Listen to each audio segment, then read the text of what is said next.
दोस्तों नमस्कार, मैं अजय पत्रकार। पहले चरण का मतदान हो गया है। मतदान के बाद सभी जगह की समीक्षाएं की गई, लोगों से पूछा गया, जाना गया और अब जो स्थिति है मैं आपको बतला रहा हूँ कि कोई भविष्यवाणी तो नहीं की जा सकती, मगर मतदान किन मुद्दों पे हुआ और क्या प्रमुख बातें रहीं और जनता का दृष्टिकोण किस में जा रहा है, किन मुद्दों पे, तो मैं आपको क्लियर कर दूं। ये पहला चुनाव 2024 का हो रहा है जहां पर राष्ट्रीयता मुद्दा सबसे ज़्यादा हावी रहा। मैं आपको बहुत छोटा सा एग्जाम्पल बता रहा हूं कि लक्षद्वीप के लोगों ने कहा ये पहला मतदान हम राष्ट्रीय उस पे ले रहे हैं। रामपुर में, उधमपुर पे और मुरादाबाद में स्पष्ट रूप से, सहारनपुर में एक ही नारा लगा, नगीना में पहले मुल्क। ये एक नई बात देखी गई। वहीं मध्य प्रदेश के छिंदवाड़ा में एक नई बात देखी गई। इस बार आपको बतला रहे हैं, वहां पर एक नारा चल रहा था, वो सिर्फ एक ही चल रहा था, मामा का झामा है बाकी सब पैजामा है। छिंदवाड़ा में एक ही नारा चल रहा था। दूसरी बात आपको बताना है, छिंदवाड़ा में, मध्य प्रदेश में जहाँ पे मतदान हुआ, वहाँ के कई आदमी जब वोट डालने जा रहे थे तो वो लोगों से मजाक में क्या कह रहे थे, क्या करें, घर से भगाए गए हैं, नाश्ता मिला नहीं है और हमारी बीवी ने, हमारी माताजी ने, हमारी बड़ी बहन ने, हमारी भाभी ने, छोटी भाभी ने, हमारी बिटिया ने वहाँ से फ़ोन किया और नातिन ने कि बाबा मतदान कराओ, नाना मतदान कराओ। क्या करें, जा रहे हैं, आज सुबह नाश्ता मिला नहीं, यह हुआ पहले। एक चीज़ देखी गई कि मध्य प्रदेश में छिंदवाड़ा वगैरह में ज़्यादा प्रभाव मामा का दिखा, शिवराज सिंह चौहान का। ये नई बात देखी गई। ये मध्य प्रदेश की स्थिति है। वहीं आपको बता रहे हैं, उधमपुर में भयंकर बारिश में लोग गए। जब लोगों ने कहा थोड़ी देर बाद मतदान कर लेना, सुबह सुबह जा रहे हो, तो भयंकर बारिश में भीड़ बिल्कुल टूट पड़ी। उनका ये कहना था कि देखिए ऐसा है, पहले मुल्क है। जब उनसे कहा गया धारा 370, बोले ये सब बातें मत कीजिए, सब बात की बात है, हमको अच्छा खाना मिले, हमको अच्छा माहौल मिले, बच्चों को पढ़ाई मिले, मेरे लिए ये पहले, मेरे लिए पहले मुल्क है। ये एक नई बात देखी गई है। दोस्तों आप देखिएगा 2019 का जो परिणाम आएगा उस पे। यूपी में आपको बता रहे हैं, यूपी में क्या रहा है कि जिस बेल्ट पे मतदान हुआ, पश्चिम की बेल्ट पे, इसमें पहले क्या हुआ था। पहले मैं आपको बता रहा हूँ कि बहुजन समाजवादी पार्टी और समाजवादी पार्टी तथा रालोद तीनों मिले हुए थे। यही तीनों वहाँ के मुख्य दल थे। एक तरफ भाजपा थी, दूसरी तरफ ये थे और मुख्य दल यही चार थे। कांग्रेस ने 2019 में अंदरूनी सपोर्ट किया था सपा बसपा रालोद गठबंधन को। वो इसलिए क्योंकि कांग्रेस का वोट और एक अल्पसंख्यक समाज का वोट ये था कि बीजेपी को जो भी फाइट करेगा उसको हम देंगे। इस बार क्या हुआ, इस बार चुनाव परिणाम बड़े ज़बरदस्त आएंगे। आपको बताना, बड़े चौंकाने वाले होंगे कि आप बहुत छोटा सा देख लीजिए, रामपुर जहाँ पे सबसे ज़्यादा मतदान होता था, इस बार रामपुर में वोट कम मिला है, कम पड़ा। और वो एक बड़ी ताजुब की बात हो रही है कि रामपुर में इतना वोट ऑफ परसेंटेज कम कैसे हो गया। अब आपको बतला रहे हैं कि रामपुर में जो वोट ऑफ परसेंटेज था वो 52.42% मिला है, 52.42। इसके पहले जो रामपुर में था 63.17%। इतना बड़ा 11% का वोट कम होना बहुत बड़ी। रामपुर मुस्लिम बाहुल क्षेत्र है, यूपी में सबसे ज़्यादा जो आबादी कई क्षेत्र में अल्पसंख्यक समाज की सबसे ज़्यादा रामपुर में, और रामपुर में वोट कम पड़ना ये एक बड़ी ताजुब की बात। दूसरी आपको बता दें, अल्पसंख्यक समाज की जहाँ जहाँ वहाँ पॉपुलेशन है वहाँ पे मतदान बहुत कम रहा। वो रुझान नहीं रहा जो 2093 में था। ये एक नई बात है। एवरेज जो है मुस्लिम एरिया पे मतदान कम करें, कोई विशेष इंटरेस्ट नहीं रहा। ये एक नई बात देखी गई। इससे क्या है, मुस्लिम क्षेत्र में मुस्लिम का मतलब अल्पसंख्यक क्षेत्र में अल्पसंख्यक का मतदान कम होना, ये भी एक अपने आप में कोई संकेत देता है। दूसरी आपको बताना है कि मुरादाबाद में जो 65% मतदान 2019 में हुआ था, मुरादाबाद में अल्पसंख्यक बाहुल है, उसमें 60% हुआ, 60%। और खासतौर अल्पसंख्यक एरियो में मतदान बहुत कम रहा, वहीं बहुसंख्यक क्षेत्र में मतदान ज़्यादा रहा। ये इस बार 2024 में एक नया ट्रेंड देखने को मिला। अब नगीना की आपको बता रहे, नगीना में 63.64% मतदान हुआ था, इस बार 59% हुआ। 6% वोट का कम होना ये बहुत ताज्जुब का। पीलीभीत में पहले 67.37 था, अब 60.46% वोटा। वहीं एक चीज़ और देखी गई, वरुण गांधी के जो समर्थक थे वो जितिन प्रसाद के साथ खुल करके देखे गए, खुल करके। अब कैराना में पहले 67.14% वोट था, इस बार 61% मिला, मतलब लगभग 6% वोट कम हुआ। मुजफ्फरपुर में भी जो मतदान 68% था, इस बार 9% मतदान कम होना। ये सब चीज़ें आपको बता रहे हैं अल्पसंख्यक क्षेत्र में कम होना। इससे आपको बता रहे हैं कि एक बड़े चौंकाने वाले परिणाम आएंगे। इस जगह पे पहले क्या था, ये सारे दल मिलके एक लड़ रहे थे, तो 3 सीटें बसपा की थी, 2 सीटें सपा जीती थी। इस बार बसपा अलग लड़ रही, सपा अलग लड़ रही है। और सपा के अलग लड़ने से क्या हुआ, और रालोद जो है वो भाजपा के साथ चली गई। दूसरा जो सबसे बड़ा असर वहाँ डाला, मूलक नागर नाम का सांसद जो वहाँ पे बसपा के थे, ये काफ़ी रिच है और काफ़ी मजबूत है आर्थिक रूप से, इन्होंने लोगों की बड़ी मदद की है। दूसरा बसपा कैडर के हैं, तो दलित वोटों पे इन्होंने चूंकि तन मन धन तीनों से काम किया था, तो दलित इनके साथ जो थे। एक नई सीट पश्चिम उत्तर प्रदेश में देखी गई पहली बार, बसपा के कमज़ोर होने से दलित वोटों का फ़ायदा जो है वो राष्ट्रीय उसमें ज़्यादा हो, नेशनल पार्टी में। तो बीजेपी पहली बार लामबद्ध रूप से उसमें देखी गई, बीजेपी के साथ लामबद्ध रूप से दलित देखा गया।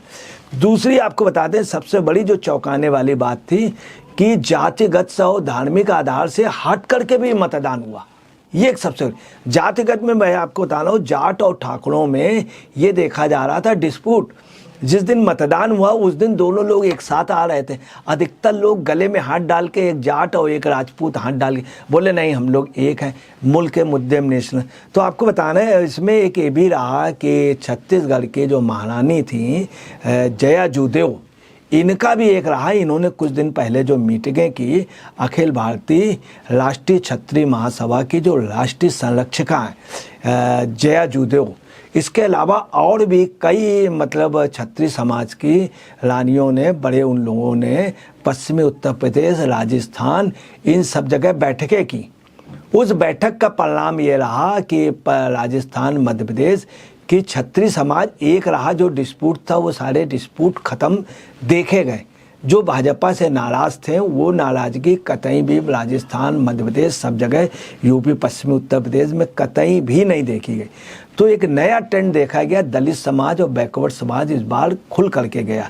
वहीं आपको बताना है कि पश्चिम उत्तर प्रदेश के जो परिणाम हैं इस बार चौंकाने के होंगे, चूँकि सपा और उनका कांग्रेस का जो गठबंधन था, यहीं पे एक नई बात आई है कि अखिलेश का गुट और समाजवादी गुट इस समय कांग्रेस पे बेहद नाराज है। तो कल जब मतदान हो गया, मतदान के बाद आज पोजीशन ये थी कि कांग्रेस के, सपा के तमाम नेताओं ने कांग्रेस से किनारा कर लिया है। उनका ये कहना है कि जो ये 8 सीटों में मतदान हुआ था, इसमें दुखद बात ये रही कि कांग्रेस ने कोऑपरेट नहीं किया सपा के लोगों को। ये एक नई बात, इसका असर आपको बताने दूसरी जगह भी जाएगा। यही पोजीशन तमिलनाडु में आई कि तमिलनाडु में मतदान के बाद स्टालिन वगैरह के, उनका आज सुबह की स्थिति ये रही कि उन लोग एक निष्कर्ष में पड़े कि कांग्रेस का मतदाता उनको नहीं मिला, डीएमके के उसमें। ये एक नई बात है।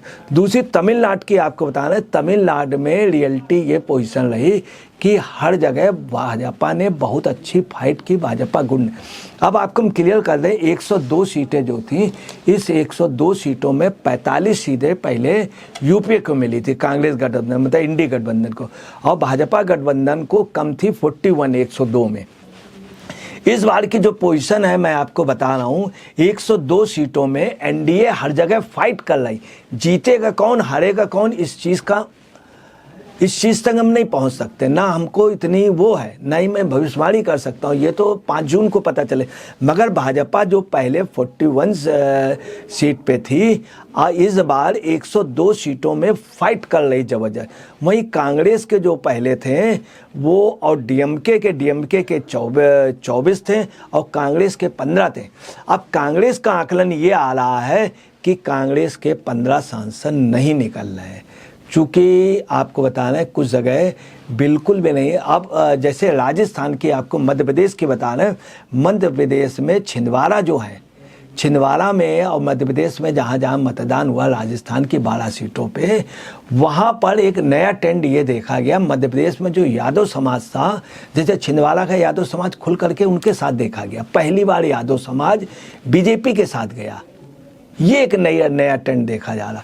दूसरी आपको बताना है कि इस बार जो है कांग्रेस की स्थिति इन जो 102 में, वो बीजेपी जो है हर जगह फाइट की, इसका बहुत बड़ा असर।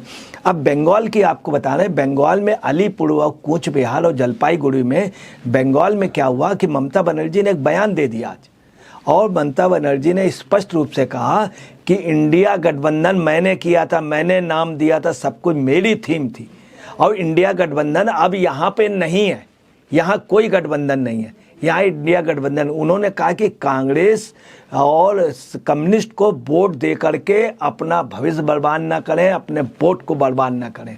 उन्होंने कहा यूसीसी बिल जो है और बाहर जितने प्रवासी हैं उनको मैं हर तरह की सुविधा दूंगी, वो आए यहाँ मतदान करें, बाहर से आके मतदान करें।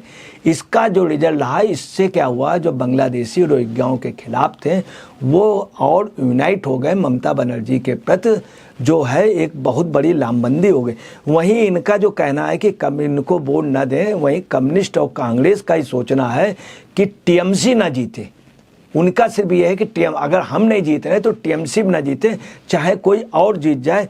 इसकी वजह से बंगाल में ममता बनर्जी को काफ़ी आपको बताना है प्रॉब्लम महसूस करनी पड़ेगी। असम की आपको बताना है, असम में परसीमन पे सीमा जो वो हुआ था, परसीमन, उस सीमांकन से क्या हुआ, नई सीमाओं से बीजेपी को बेनिफिट होगा, क्योंकि एक नया है उन्हों का, वो इस तरह से हुआ है कि जो बीजेपी के अगेंस्ट है वो एक जगह वोट आ गया, एक जगह वोट आ गया, और जो बीजेपी फेवर वाला था वो एक जगह हो गया। तो रिजल्ट ये रहा कि बीजेपी का इससे फ़ायदा होगा। दूसरी आपको बताना है, 2019 से इस बार मतदान कम हो। आप ये याद रखिएगा, जब भी मतदान कम हो तो सत्ता पार्टी के फेवर में होता है, और जब मतदान जाता हो तो इसका मतलब सत्ता पार्टी के विरोध में। इस समय पश्चिम उत्तर प्रदेश में, मध्य प्रदेश में, राजस्थान में, आसाम में मतदान कम हुआ, तो उसका बेनिफिट मिलेगा बीजेपी को। अब आपको एक चीज़ और क्लियर कर दें कि इस बार राष्ट्रीयता को लेकर के सबसे ज़्यादा लक्षद्वीप के लोगों का स्पष्ट एक ही था कि मुझे आज़ादी अब मिली है। वो कह रहे थे हमसे क्षेत्रीय मुद्दे की बात न करिए, मुझे देश की मुद्दा है, हमें राष्ट्रीय मुद्दे पे हम मतदान करेंगे। पहली बार ये बात अंडमान निकोबार द्वीप समूह में देखी गई, तमाम जगह देखी गई। वहीं आपको बताना है कि सर्बानंद सोनोवाल और नितिन गडकरी, रिजिजू, वहीं गौरव गोगोई की जो सीट है वो फंसती हुई नज़र आ रही है। और तमाम लोगों का सबसे बड़ी ये रही कि मध्य प्रदेश में शिवपुरी में आज क्या हुआ, एक भगदड़ अब मच रही है कि मध्य प्रदेश शिवपुरी के जो एक्स एमएलए थे हरिवल्लभ शुक्ला और गौरव शर्मा, संदेश गर्ग, ये जो कमलनाथ का सबसे खास थे संदेश गर्ग, ये भाजपा में आज चले गए। तो मध्य प्रदेश में इसमें भगदड़ मची हुई है और कांग्रेस का मैनेजमेंट सही नहीं हो पाया। दूसरी बात है, जिस तरह से कमलनाथ कि इस बार कांग्रेस के कार्यकर्ताओं ने खिलाफत कर दी, उससे कांग्रेस भी सोचने को मजबूर हो गई है। अब आपको बता दें, जो विधायक हरिवल्लभ शुक्ला पूर्व विधायक शामिल हुए हैं, इन्होंने सिंधिया के 4.5 लाख वोटों की जीत को इतना कम कर दिया था 86,000 में। ये उनकी मध्य प्रदेश में वैल्यू इस समय वहाँ से भी, बंगाल से भी, बिहार से भी, तमाम जगह से कई लोग बीजेपी की ओर आज पलायन कर रहे हैं जहाँ मतदान हुआ। ये भी एक बड़ी सोचने की बात है। ये बात पश्चिम उत्तर प्रदेश में भी लागू हो रही, यही बात लागू हो रही है और राज्यों में। इसके अलावा आपको बता दें कि सबसे बड़ी बात यह है कि 29 सीटें जो मध्य प्रदेश में थीं, उसमें सिर्फ 6 सीटों पे सिर्फ फाइट हुई है। ये पोजीशन है। राजस्थान की सिर्फ 2 सीटों में फाइट हुई। ये एक नई बात हो। दूसरा, भाटी जो वहाँ थे, भाटी के अगेंस्ट में इतना माहौल नहीं देखा गया जो संभावना थी। और आपको बतला दें कि तमाम ऐसे मामले रहे, जैसे बिहार में वोट कम पड़ा है, इससे लालू गुट बहुत ज़्यादा चिंतित। बिहार में एक नया ट्रेंड देखा गया है कि यादव जो था वो मोहन यादव को मान रहा था। ये एक सबसे बड़े, मोहन यादव के प्रति भी 20% यादव। दूसरा, बैकवर्ड यादव छोड़ के जितना बैकवर्ड है वो भाजपा गठबंधन के साथ देखा गया। तो बिहार में जो पोजीशन है, लालू गुट इसलिए चिंतित है। दूसरा, माई गठबंधन का सबसे बड़ी बात रही, मुस्लिम ने मतदान कम किया है। ये सब वजह ऐसी नहीं जिससे साफ है कि नेशनल मुद्दे पर हुआ है। और भाजपा हर जगह बहुत अच्छा लड़ी है, मगर उनके अगेंस्ट में कोई एक पार्टी नहीं लड़ी है। तो वहाँ पे डीएमके लड़ी है, कहीं पे कोई लड़ा है, बंगाल में टीएमसी लड़ी है, वहाँ पे राजद लड़ी है। मतलब कुल मिलाकर के जो कांग्रेस हर जगह लड़ती थी वो चीज़ नहीं देखी गई है। तो मगर भाजपा पहले जो थी कम जगह फाइट में थे, इस बार हर जगह फाइट है। हार जीत तो वो बात की बात। दोस्तों नमस्कार, मैं अजय पत्रकार।